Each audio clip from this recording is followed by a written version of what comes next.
Hey guys, so I'm going to show you how to use the Dremel tool for a variety of different things.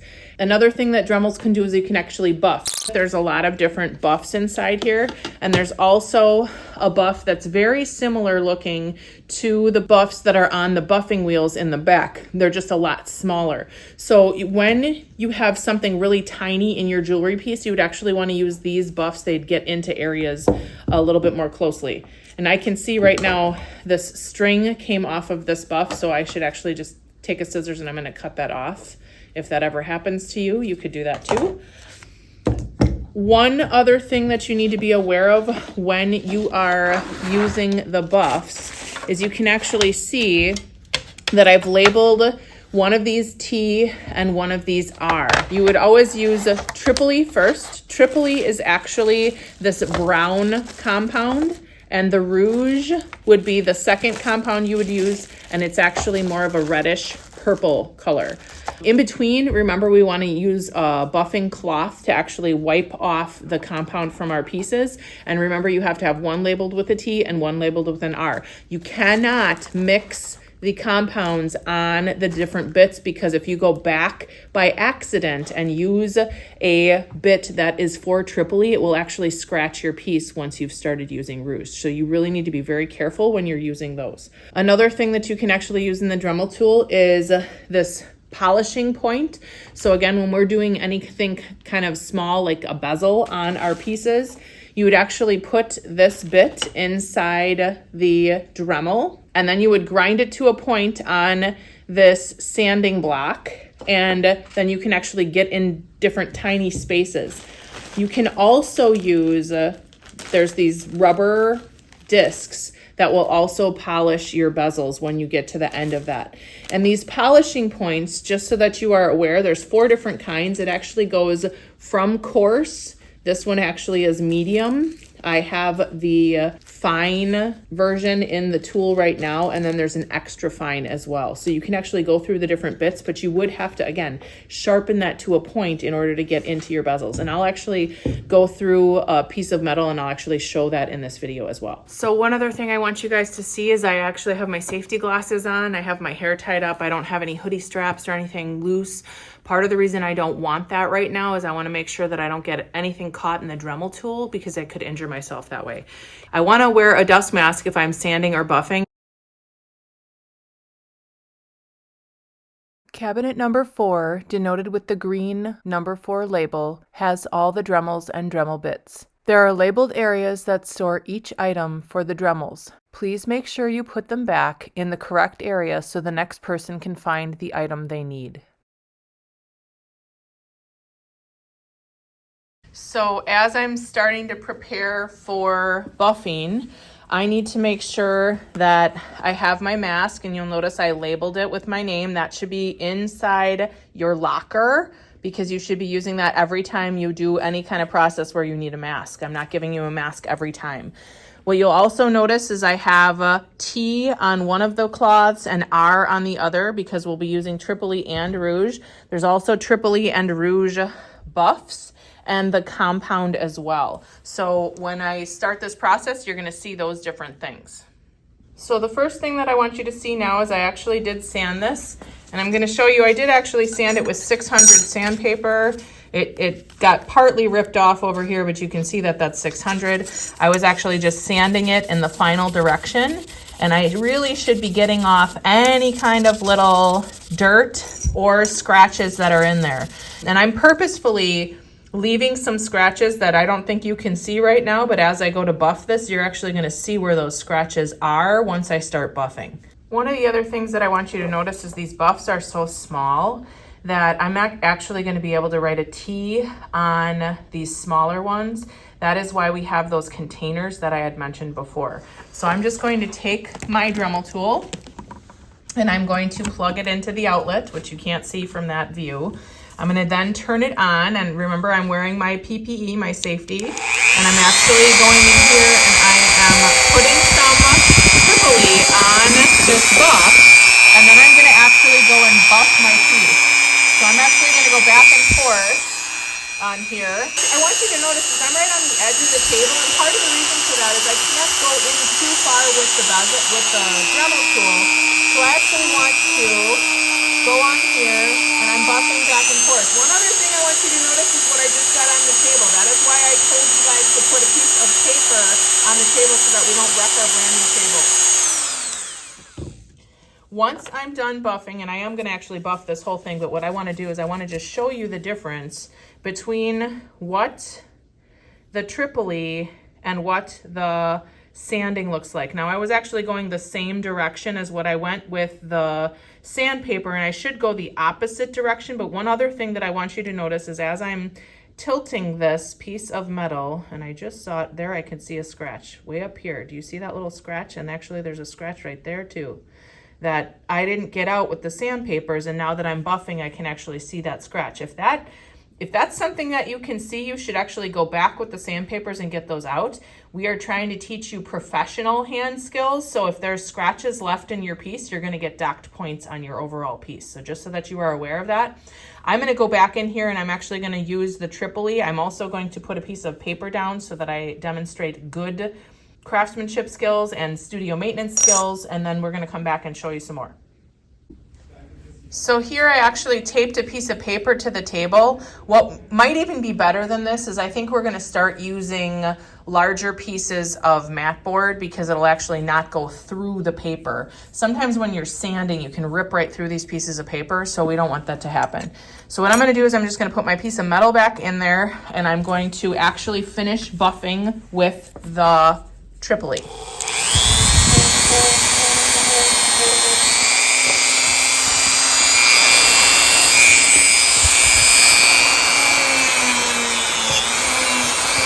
And you guys notice I went the other direction now too, because I want to show you the correct way to do this, not the wrong way to do it. And I would actually also recommend going really, really fast with the Dremel as you're doing this. So I'm going to stop halfway through and I'm going to wipe it again with my Tripoli cloth. So I have my Tripoli cloth right here and I'm actually just wiping that off. And again, now you can see the difference between where I used the Tripoli and where I just have sanded. The sanding is a lot more dull and matte, and you can see that it's super shiny where I was using the Tripoli. So I'm just going to flip this back over and I'm going to finish with the Tripoli because I'm going to show you how much more shiny it gets with the rouge once I'm done. This was copper. I would not want to touch that with my fingers, and I'm going to show you why in a second. I don't know if you can see, there's a fingerprint on here. Hopefully you guys can see that from my finger. It's not as big a deal on brass, but when you are buffing copper, if you buff copper and you get a fingerprint on it, so you notice how I'm holding it by the edges, part of the reason I'm doing that is I don't want to get fingerprints on here because the fingerprints are going to oxidize and they're going to show really quickly. And I can also see I kind of scraped this in a funky way, so I'm going to hold it with my cloth and then I'm going to back up a little bit here and I'm going to actually use that tool and I'm going to buff out that part that I didn't like how it looked because it really did not look, it didn't look very nice. And again, we're trying to make the craftsmanship really, really nice. So what I'm doing is I'm just rubbing, oh, and I grabbed the surface again. I hope some of you saw that. So here I'm grabbing the edges and you can see it's super shiny on this side. Really, if you're doing a piece of jewelry, you should do the inside and the out because when you're buying a piece of jewelry from anywhere, the entire thing is buffed. So that's what we want to actually be doing. And I'm going to just show you on one side of this how much more the rouge is going to get. I would also recommend changing your piece of paper so that you don't get any of the Tripoli on the parts that you were using. It's important that you change the paper and the cloths. Now I'm actually going to use a different buff on here. What I want you to see is I'm going to actually hold them up and you can kind of see the difference in color between the Tripoli and the rouge. And hopefully you see the letter on there too. So there's a letter on the left that says a T and over here there's one that says an R. The middle of it kind of got messed up a little bit, but you can still see that that is an R on there. And actually if I go and hold this down, you can see I wrote another R on the bottom there. You might want to make sure that you're using the right compound on the right buff because again, otherwise you're going to wreck what you're doing. So again, when I'm using the compound, this is the Rouge compound, and I'm just going to show you the color difference on that also. So here I have Tripoli in my right hand and Rouge in my left. The Rouge is much darker. It's purple or red, and the Tripoli is brown. Again, Tripoli is first, and then you would actually use the Rouge after. So I'm just going to put, again, I'm going to turn this on. I'm going to put a little bit of the Rouge on my buff. And then I'm just going to go the opposite direction. So I want to actually use my Rouge cloth. And here's what I mean. I've got Rouge on my cloth also. So I'm just going to go one direction, and I have to be very careful not to catch the edge. Hopefully you guys kind of saw how it grabbed and it moved it on me. I have to be real careful as I'm doing that. So I finished. I'm going to turn this off. And I'm going to pick it up by the edges again, and I'm just going to rub with my Rouge cloth. And I want you to see the difference here. So hopefully you guys can see now as I'm going a different direction again with the Rouge. Oh, there you can kind of see it right there. So on this side, this is where I use the Rouge, and you can see where I use the Tripoli on the other side.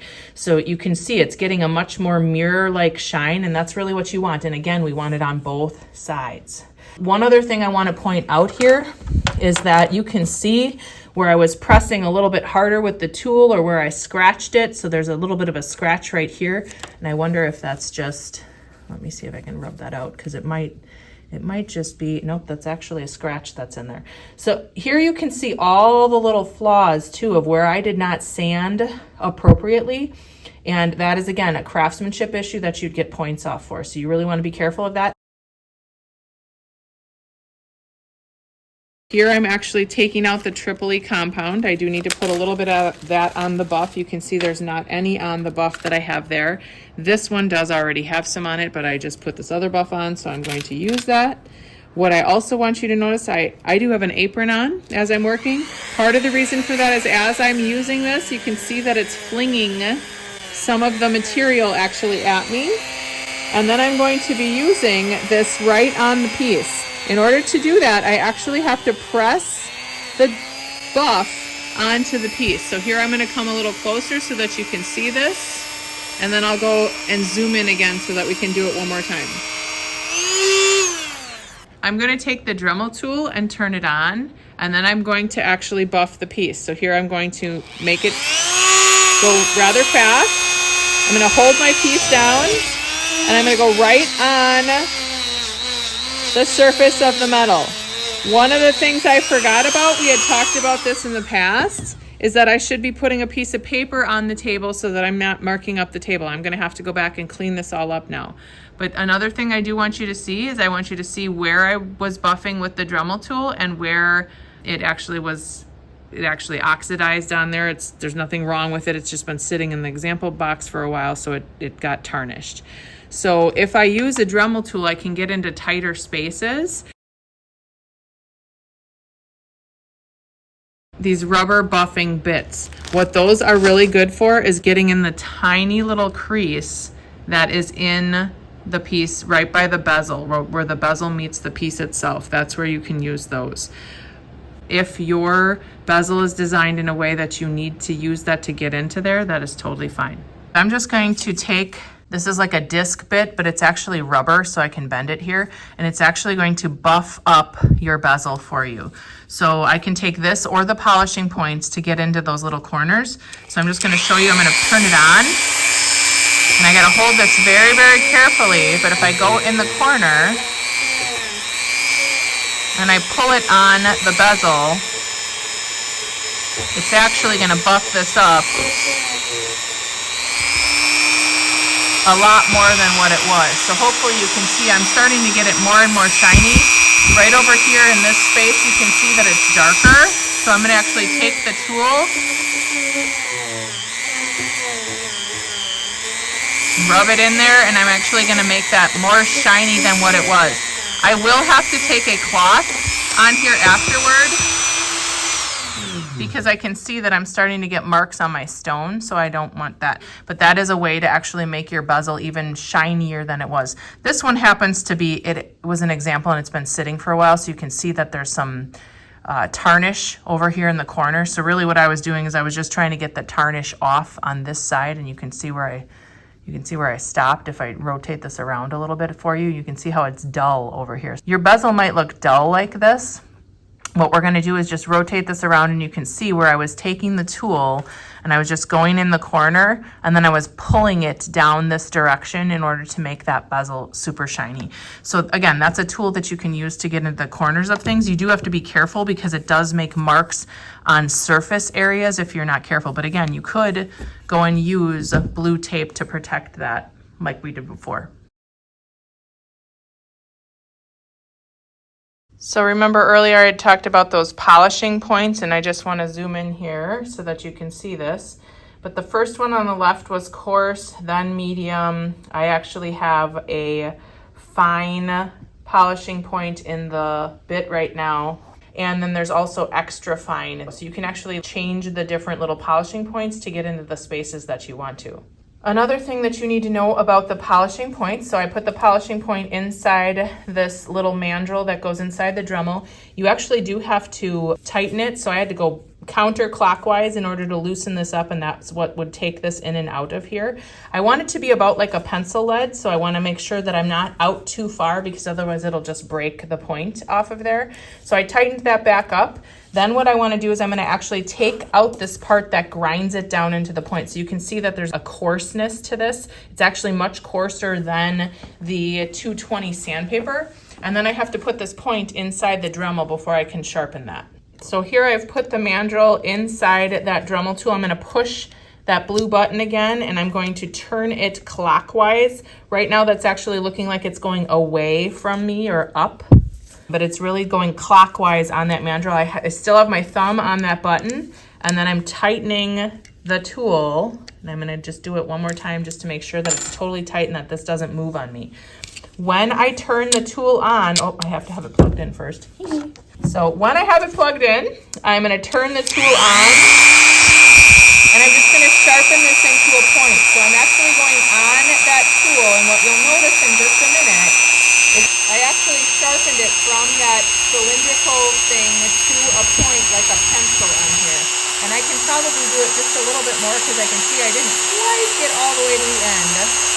And I want to make sure that it's super pointy so that I can actually do the next thing that I want to do on my piece. One other thing I want to point out is I just had a bunch of stuff on here that I just blew off. I took it over the table onto the floor and I blew off the residue that's on there. I can leave this on the paper till I'm done. I'm not actually going to use that part. So here I've zoomed in on a piece, and really what I'm trying to do is I'm going to try to take that polishing point and I'm going to get inside these areas. I can already see that I didn't grind enough in here. This isn't actually my piece, it's a sample that a student left here, but I'm going to just turn this so that you can see where I'm going. So if you wanted to get into a really fine area that's like in a corner, you could take these polishing points. I'm going to turn it on the Dremel, and then I'm going to use it inside there. So I'm going to turn it on, and I'm going to go down in here. Now one thing you need to notice is look at I just ground down at that point. So that's why I have that other tool. I need to actually go and make that a point again. Another thing that I need to be aware of is I need another cloth to actually wipe this out, because I can see there's like stuff inside here. There's polishing compound inside there that I'm going to need to get out. So that compound is probably very much like rouge, and what I'm going to do is I'm actually going to, this happens to be a rifle file, it's really tiny, and I've got these other micro files in here that I might want to wrap my buffing cloth around so that I can get into that area. I don't want to go back and scratch these, so what I'm going to do is I'm actually going to wrap the cloth around here, and then I'm going to actually push it into those areas, and I'm going to get the compound off of where I just buffed. And you can see it's a little bit shinier than it was before. It's shinier than anything else around it, and that's partly because that's been sitting for a while. I'm going to take this more rounded file. Oh, and I need to be careful how much I wrap this around here, or it's going to be too fat and I won't be able to get into the areas that I need. So I'm getting into that area, and I'm being very careful not to push too hard so that the file doesn't come through that cloth, because again, I don't want to scratch what I just used that polishing point to try to get off. One other thing that we can do is we can actually use the ultrasonic cleaner to get out any of the buffing compound that's in here. I can also take some soap and water and I can clean off my piece, and I've showed you that before. One other thing that I need to mention is when I'm done with the tools, I really need to put this away. This particular mandrel, if we lose it, we only have 2 or 3 of them and we won't be able to use the polishing points without it. So it's really important to take them out of the Dremel and put them away at the end of class. That actually goes for all of the different tools, but I'm just showing you that I'm doing it on this one. You should be putting all your tools back in your locker and any of the tools back where they go in the different cabinets so that the next classes have them to use. So the last thing that I want to show you is just to make sure that you're putting your tools away. So these are my buffs that I was using. I also have the grinding container that's got all the little grinding bits in it, and I'm going to put it back into the cabinet. And I want to make sure that I put the rouge where the rouge goes and the Tripoli where the Tripoli goes, so that everything is cleaned up after every single class, because this is the way the room should be taken care of, is we put everything away so that the next class can actually go and use their things.